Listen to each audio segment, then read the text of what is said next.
Pemirsa, aparat Polres Metro Bekasi akan segera menentukan tersangka kasus dugaan perundungan siswa SD di Bekasi, Jawa Barat. Korban kini menderita cacat permanen dan masih dirawat di rumah sakit karena kaki kirinya harus diamputasi akibat dijegal oleh teman sekolahnya.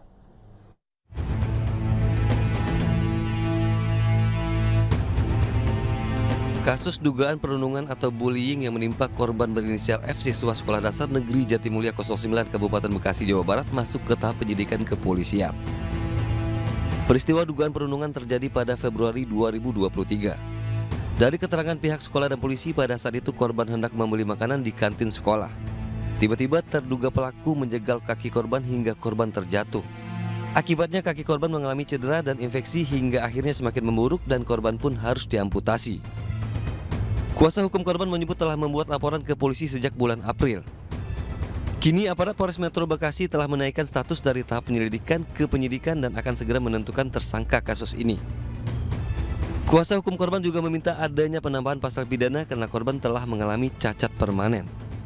Saat ini kita sudah menaikkan status dari penyelidikan ke penyidikan.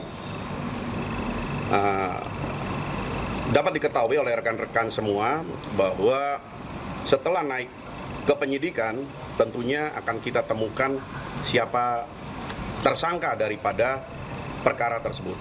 Di awal itu kan pasal yang dipakai adalah di pasal 80 ya. Di pasal 80 itu dulu karena pelaporannya hanya infeksi saja. Gitu ya. Jadi kan hari ini kan memang sudah kondisinya Dedek Fatir kan sudah diamputasi. Artinya apa? Saya minta untuk nanti pada saat pengajuan ke kejaksaan saya minta untuk ditambah pasalnya karena ini sudah menimbulkan cacat permanen.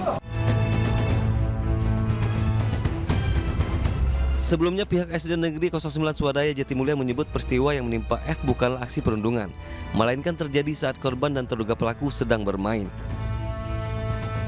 Tidak ada perundungan, sama sekali tidak ada, dan kami prosesnya sudah ke hukum ya, jadi kami sedang menunggu proses hukum selanjutnya. Peristiwa itu ya mereka jajan, bercanda-bercanda, nah tanpa sengaja tuh selengkatan kaki, jatuh. Kini seluruh pihak akan menunggu hasil penyidikan aparat kepolisian. Sementara kuasa hukum korban berharap korban mendapat keadilan dan kompensasi yang setimpal. Dari Kabupaten Bekasi, Jawa Barat, Didik Junaidi, Anis melaporkan.